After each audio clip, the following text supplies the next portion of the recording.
So in this video we go through the process of removing our bearing hanger off the drive shaft. So this is a bit arse about face, but this is the remains of the hanger once I've pulled it off. So you've actually got your hoop here, steel hoop, which holds it onto the underside of the bus.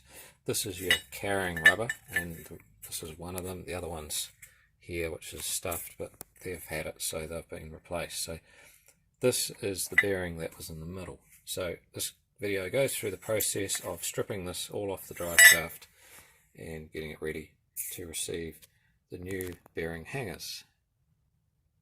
We have a closer look at our hangers. Well, the first one,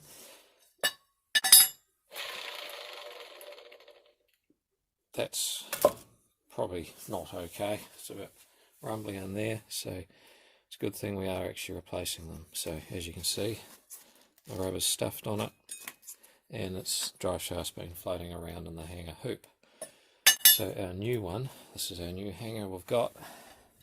You can see that it's slightly different size. We lose about 15 millimeters, so the new hangers will hang drive shaft 15 millimeters lower along the bus, but because we're replacing both of these, both positions, it won't stuff up the drive line.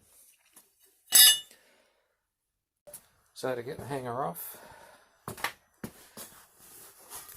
have to undo the castle nut, take the pin out, split pin, take the castle nut off, slide the flange off. It will sit on a wee spline, similar to the spline that we see there, and then that'll just leave our hanger, and then we have to pull the bearing off. Aha! After much persistence, I've managed to get it to move.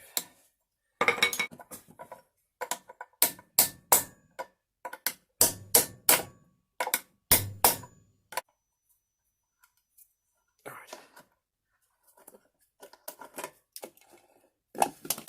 Yeah, well, that wasn't easy, was it? Right, try and get the nut off now.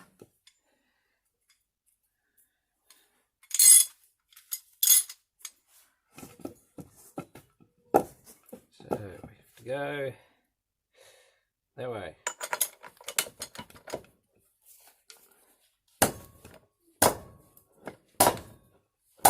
Okay, I got it. I had to stick it in the vise. Give it a beating in there. But it moved. It's got a few wee burrs on the face now from where the vise was biting into it. That we're good.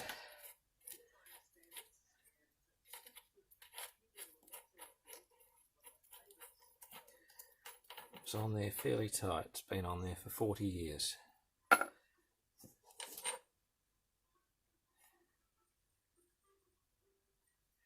That was on so tight that has dished.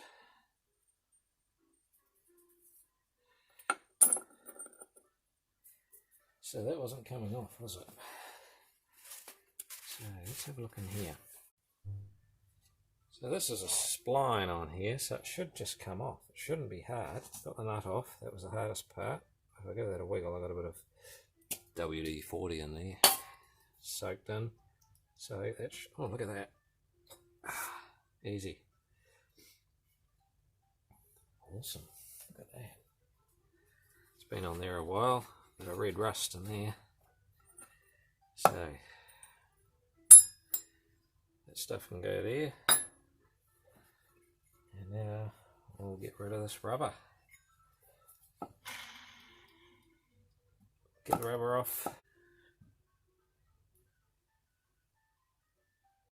Like I said, the rubbers are buggered.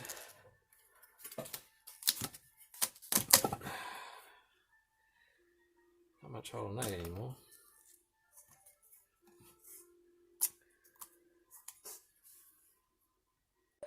So we'll use the old Stanley knife option. I'll lubricate a little bit. Rubber cuts very easily when you add oil or water That's how they do tyres. Cut tyres quick as a flash, like when you're foil driving. If you're in a river and there's a sharp rock and the tyre's wet, it'll just cut straight through the wall.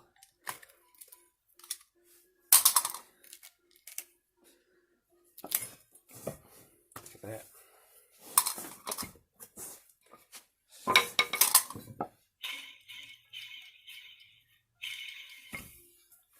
Okay, we'll get the pulley puller on, crank her up. Probably wonder why I'm always working on the floor. It's because my damn workbench is such a mess. Doesn't leave much room for anything else. Okay, let's try that. See what happens.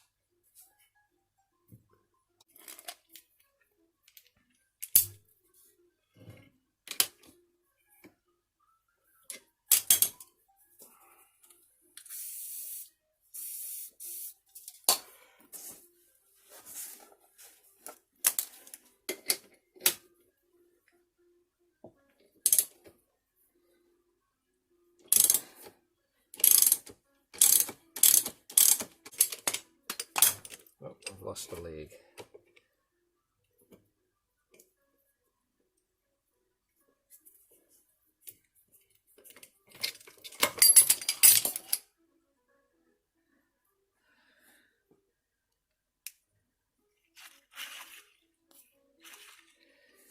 Yep. A wee step up there too. So that's good. That was successful. Like I said previously, I'll clean this up, repaint it, and then we'll fit the new bits onto it. New bearing hangers. And if you manage to get through this video, there's another one floating around on my YouTube channel that shows us fitting the new one, the new bearing hanger. So go have a hunt round for that.